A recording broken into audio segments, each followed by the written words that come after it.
ମୁଁ ଆଜି ଭେଣ୍ଡିରେ ଗୋଟେ ନୂଆ ପ୍ରକାର ଜବରଦସ୍ତ ସ୍ୱାଦର ରେସିପି ବନେଇବି। ଆପଣ ଭେଣ୍ଡିର ଏହି ରେସିପିକୁ ବହୁତ ସହଜରେ ଆଉ କମ୍ ସମୟରେ ପ୍ରସ୍ତୁତ କରିପାରିବେ। ମୁଁ ଆକୁ ବିନା ପିଆଜ ରସୁଣରେ ବନେଇବି। ଏହାଦ୍ୱାରା ଆପଣ ଯେଉଁଦିନ ପିଆଜ ରସୁଣ ଖାଉନାହାନ୍ତି ସେଦିନ ବି ଆକୁ ପ୍ରସ୍ତୁତ କରିପାରିବେ।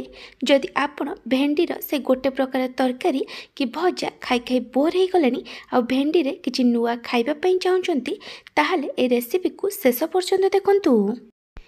ନମସ୍କାର, ଟ୍ୱିଙ୍କଲ୍ କିଚେନ୍କୁ ଆପଣମାନଙ୍କୁ ସ୍ୱାଗତ। ଭେଣ୍ଡିର ଏହି ରେସିପି ପାଇଁ ମୁଁ ଏଠି 250 ଗ୍ରାମ ଭେଣ୍ଡି ନେଇଛି। ଭେଣ୍ଡିର କ୍ୱାଣ୍ଟିଟି ଆପଣ ଆପଣଙ୍କ ହିସାବରେ କମ୍ ବେଶୀ କରିପାରିବେ। ମୁଁ ଏଠି ଭେଣ୍ଡିକୁ ଗୋଟା ଭଲ ଭାବେ ଧୋଇଲା ପରେ ମୁଁ ଏଠି ଭେଣ୍ଡିକୁ ଗୋଟେ ସଫା କପଡ଼ାରେ ପୋଛିକି ନେଇଛି। ତାପରେ ମୁଁ ଏଠି ଭେଣ୍ଡିକୁ କାଟୁଛି। ଏହାଦ୍ୱାରା ଭେଣ୍ଡି ନାଳୁଆ ହେବନି। ପ୍ରଥମେ ଆମେ ଭେଣ୍ଡିର ଉପର ପଟ ମୁଣ୍ଡ ଆଉ ତଳ ପଟ ମୁଣ୍ଡକୁ କାଟିକି ବାହାର କରିଦେବା। ତାପରେ ଭେଣ୍ଡିକୁ ଏମିତି ଟିକେ ବଡ଼ ବଡ଼ ଖଣ୍ଡ କରି କାଟିକି ନେଇଯିବେ। ଯଦି ଭେଣ୍ଡି ଛୋଟ ସାଇଜ୍ର ଥିବ ତାହେଲେ ଭେଣ୍ଡିକୁ ଗୋଟା ରଖିବେ। ମିଡ଼ିୟମ୍ ସାଇଜ୍ ଭେଣ୍ଡିକୁ ମଝିରୁ 2 ଖଣ୍ଡ କରି କାଟିକି ନେବେ।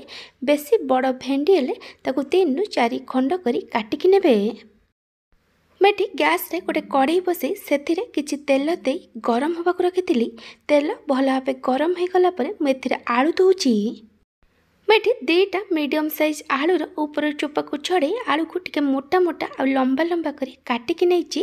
ଆଳୁ ଏଠି ଅପସନାଲ୍ ଅଛି। ଆଳୁର କ୍ୱାଣ୍ଟିଟି ଆପଣ ଆପଣଙ୍କ ଟେଷ୍ଟ ହିସାବରେ କମ୍ ବେଶୀ କରିପାରିବେ। ଏବେ ଆମେ ଆଳୁକୁ ମିଡ଼ିୟମ୍ ଟୁ ହାଇ ଫ୍ଲେମ୍ରେ ଭାଜିବା, ଯେମିତି ଆଳୁ ଟିକେ ଲାଇଟ୍ ଗୋଲ୍ଡେନ୍ ବ୍ରାଉନ୍ କଲର୍ରେ ଫ୍ରାଏ ହେଇଯିବ। ଆଳୁ ଏଠି ଭଲସେ ଭାଜି ହେଇଗଲାଣି। ଏବେ ଆମେ ଆଳୁକୁ ଗୋଟେ ପ୍ଲେଟ୍ରେ କାଢ଼ିଦେବା। ତେଲ ଏଠି ଗରମ ଅଛି। ଏବେ ମୁଁ ସେମ୍ ତେଲରେ କାଟିକି ରଖିଥିବା ଭେଣ୍ଡିକୁ ଦେଇ ଦେଉଛି। ଭେଣ୍ଡିକୁ ଏବେ ଆମେ ମିଡ଼ିୟମ୍ ଟୁ ହାଇ ଫ୍ଲେମ୍ରେ 2ରୁ 3 ମିନିଟ୍ ପର୍ଯ୍ୟନ୍ତ ଭାଜିବା, ଯେମିତି ଭେଣ୍ଡି ଟିକେ ନରମ ହେଇଯିବ। ଏଠି 2ରୁ 3 ମିନିଟ୍ ହେଇଗଲାଣି। ଏବେ ଆମେ ଭେଣ୍ଡିରେ ସ୍ୱାଦ ଅନୁସାରେ ଲୁଣ ପକାଇବା। ଏମିତି ଭେଣ୍ଡିକୁ ଟିକେ ଭାଜିକି ତାପରେ ଲୁଣ ପକାଇଲେ ଭେଣ୍ଡି ନାଳୁଆ ହେଇନଥାଏ। ଏବେ ଆମେ ସବୁକୁ ଆଉ ଥରେ ଭଲ ଭାବେ ମିକ୍ସ କରି ଭେଣ୍ଡିକୁ ମିଡ଼ିୟମ୍ ଟୁ ହାଇ ଫ୍ଲେମ୍ରେ 2ରୁ 3 ମିନିଟ୍ ପର୍ଯ୍ୟନ୍ତ ଭାଜିବା, ଯେମିତି ଭେଣ୍ଡି ଟିକେ ନରମ ହେଇ ଭାଜି ହେଇଯିବ। ଏଠି 2ରୁ 3 ମିନିଟ୍ ହେଇଗଲାଣି। ଭେଣ୍ଡିକୁ ଆଉ ଅଧିକ ଭାଜିବା ଦରକାର ନାହିଁ। ଏବେ ଆମେ ଭେଣ୍ଡିକୁ ଗୋଟେ ପ୍ଲେଟ୍ରେ କାଢ଼ିଦେବା। ଏମିତି ଭେଣ୍ଡି ଆଳୁକୁ ଭାଜିକି ତରକାରୀ ବନେଇଲେ ତା'ର ଟେଷ୍ଟ ବହୁତ ଭଲ ଆସିଥାଏ। ତରକାରୀ ବନେଇବା ପାଇଁ ମୁଁ ଏଠି ସେମ୍ କଡ଼େଇରେ ଆଉ କିଛି ତେଲ ଦେଇ ଗରମ ହେବାକୁ ରଖିଛି। ତେଲ ଭଲସେ ଗରମ ହେଇଗଲା ପରେ ମୁଁ ଏଥିରେ ଗୋଟେ ଛୋଟ ଚାମଚ ଜିରା ଦେଇଛି। ଜିରା ଜାଗାରେ ଆପଣ 5 ଫୁଟଣ ନେଇପାରିବେ। ଏବେ ଆମେ ଜିରାକୁ ଭଲସେ ଭାଜିବା। ଜିରା ଭଲସେ ଭାଜି ହେଇଗଲା ପରେ ମୁଁ ଏଥିରେ ଟମାଟୋ ଦେଉଛି। ମୁଁ ଏଠି 2ଟା ମିଡ଼ିୟମ୍ ସାଇଜ୍ ଟମାଟୋକୁ ଛୋଟ ଛୋଟ କରି କାଟିକି ପକାଇଛି। ଟମାଟୋର କ୍ୱାଣ୍ଟିଟି ଟିକେ ଅଧିକ ରଖିବେ। ଏବେ ମୁଁ ଏଥିରେ କିଛି ଗୁଣ୍ଡ ମସଲା ପକାଉଛି। ଗୁଣ୍ଡ ମସଲାରେ ମୁଁ ଏଠି ପକାଇଛି 1/3 ଟେବୁଲ୍ ସ୍ପୁନ୍ ହଳଦୀ ଗୁଣ୍ଡ, ଲଙ୍କା ଗୁଣ୍ଡ। ଆପଣଙ୍କୁ ଯେତିକି ରାଗ ଦରକାର ସେ ଅନୁସାରେ ଲଙ୍କା ଗୁଣ୍ଡ ନେବେ। ଏବେ ଆମେ ସବୁକୁ ଭଲ ଭାବେ ମିକ୍ସ କରି ଆମକୁ 3ରୁ 4 ମିନିଟ୍ ପର୍ଯ୍ୟନ୍ତ କୁକ୍ କରିବା, ଯେମିତି ଟମାଟୋ ଭଲ ଭାବେ ସିଝିଯିବ। ଆପଣ ଚାହିଁଲେ ଆକୁ କଭର୍ କରି 3ରୁ 4 ମିନିଟ୍ ପର୍ଯ୍ୟନ୍ତ କୁକ୍ କରିପାରିବେ। ଟମାଟୋ ସିଝୁଥିବା ଭିତରେ ଚାଲନ୍ତୁ ଏବେ ଆମେ ଗୋଟେ ମସଲା ବନେଇଦେବା। ସେଥିପାଇଁ ମୁଁ ଏଠି ଗୋଟେ ଗ୍ରାଇଣ୍ଡର ଜାର୍ରେ 2 ଛୋଟ ଚାମଚ ସୋରିଷ ଆଉ ଗୋଟେ ଛୋଟ ଚାମଚ ଜିରା ଦେଉଛି। ଜିରା ସୋରିଷକୁ ମୁଁ ପାଣିରେ 15 ମିନିଟ୍ ପାଇଁ ବତୁରେଇକି ରଖିଥିଲି। ମୁଁ ଜିରା ସୋରିଷକୁ ଭଲସେ ଧୋଇକି ପାଣିରେ ବତୁରେଇଥିଲି। ମୁଁ ଯେଉଁ ପାଣିରେ ଜିରା ସୋରିଷକୁ ବତୁରେଇଥିଲି ସେ ପାଣିକୁ ଦେଇଦେଇଛି। ତାପରେ ମୁଁ ଏଥିରେ 1/4 କପ୍ ନଡ଼ିଆ କୋରା ଆଉ 2ଟା କଞ୍ଚା ଲଙ୍କା ଦେଇଛି। ଆପଣଙ୍କୁ ଯେତିକି ରାଗ ଦରକାର ସେ ଅନୁସାରେ କଞ୍ଚା ଲଙ୍କା କି ଶୁଖିଲା ଲଙ୍କା ନେଇପାରିବେ। ଏବେ ଆମକୁ କଭର୍ କରି ମସଲାକୁ ଭଲସେ ବାଟିକି ନେଇଯିବା। ମସଲା ପେଷ୍ଟ ଏଠି ରେଡ଼ି ହେଇଯାଇଛି। ମୁଁ ଆପଣଙ୍କୁ ଗୋଟେ ଛୋଟ ରିକ୍ୱେଷ୍ଟ କରୁଛି, ଯଦି ଆପଣଙ୍କୁ ଏହି ରେସିପି ଭଲ ଲାଗିବ ତାହେଲେ ତାକୁ ଲାଇକ୍ କରିବେ, ଆପଣଙ୍କ ସାଙ୍ଗମାନଙ୍କ ସହିତ ସେୟାର କରିବେ। ଯଦି ଏପର୍ଯ୍ୟନ୍ତ ମୋ ଚ୍ୟାନେଲକୁ ସବସ୍କ୍ରାଇବ୍ କରିନାହାନ୍ତି ତାହେଲେ ସବସ୍କ୍ରାଇବ୍ କରିବାକୁ ଜମାରୁ ଭୁଲିବେନି। ପାଖରେ ଥିବା ବେଲ୍ ଆଇକନ୍ରେ ଅଲ୍ ନୋଟିଫିକେସନ୍ରେ କ୍ଲିକ୍ କରିବେ। ଏହାଦ୍ୱାରା ମୋ ଯେଉଁ ଭିଡ଼ିଓ ଆସିବ ଆପଣ ପ୍ରଥମେ ଦେଖିପାରିବେ। ଯଦି ଫେସବୁକ୍ରେ ଦେଖୁଛନ୍ତି ତାହେଲେ ଫଲୋ କରିବାକୁ ଜମାରୁ ଭୁଲିବେନି। टमाटो एटी भलसे सिझी जाइए आ मसला भी एटी भलसे कषि हो जाइए। एटी मसलारू तेल छाड़ी आरंभ कलानी। एबे आमे एथिरे बाटिक रखिथिबा मसला को देइदबा।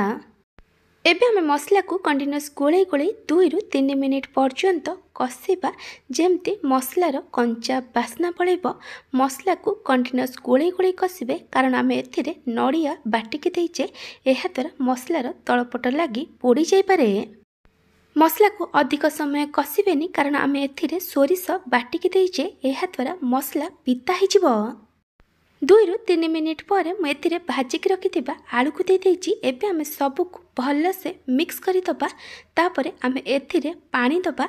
आपनकु तरकारी रे जेमती ग्रेवी दरकार से अनुसार पानी देबे। तापरे मु एथिरे लूण पकईची। तरकारी पई जेतिकी लूण दरकार मु एठी पकई देइची। एबे आमे सब को भलसे मिक्स करि दबा आ तरकारी को हाई फ्लेम रे 1 रु 2 मिनिट पर्यंत फुटिबा पई छाडी दबा। तरकारी एटी भलसे फुटी गलानी। एबे आमे तरकारी को आउ थरे भल भाबे मिक्स करि दबा। तापरे आमे को कवर करी लो फ्लेम रे 5 रु 6 मिनिट पर्यंत कुक करिबा जेमती आलू 50 रु 60% पर्यंत सिझी जिवो।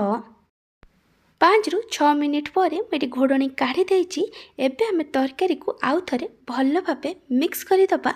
आलू एटी 50 रु 60% पर्यंत सिझी जाइची। एबे आमे एथिरे भाजिक रखिथिबा भेंडी को दे दबा आ तरकारी को आउ थरे भल भाबे मिक्स करी कवर करी लो फ्लेम रे 5 रु 6 मिनिट पर्यंत कुक करिबा जेमती भेंडी आ आलू भलसे सिझी जिवो। 5 रु 6 मिनिट पर मेटी घोड़नी काढ़ी देइची। मेटी आपनकु देखै दउची आलू आ भेंडी एटी भलसे सिझी जाइची। तरकारी को आउ थरे भल भाबे मिक्स करि दबा आ गैस बंद करि दबा। आपण चाहिले आ ऊपर किछि काटिकी धनिया पत्र पकई परिबे। बिना पियाज रसुन रे ए भेंडी आलू तरकारी एठी रेडी हो जाइची। थरे एमती नड़िया आ सोरिष दे भेंडी आलू तरकारी प्रस्तुत करी गरम भात सहित सर्व करंतु। देखिबे समस्तंकु बहुत पसंद आसीबो। आपण ए रेसिपी को को जगार देखुचंती कमेंट सेक्शन में जणेबे। जदि आपन को बिना पियाज रसुन रे ए नुआ प्रकार स्वादर भेंडी आलू तरकारी रेसिपी भल लगिथिबो ताले को लाइक करिवे। आपनक सांग मानक सहित शेयर करिवे। जदि एपर्यंत मो चैनल को सब्सक्राइब करि नाहंती ताले सब्सक्राइब करबा को जमार भूलिबेनी। पाखर बेल आइकन ने ऑल नोटिफिकेशन ने क्लिक करिवे। एहा द्वारा मो जो वीडियो आसीबो आपन प्रथमे देखि परिबे। जदि फेसबुक रे देखुचंती ताले फॉलो करबा को जमार भूलिबेनी। Thank you for watching.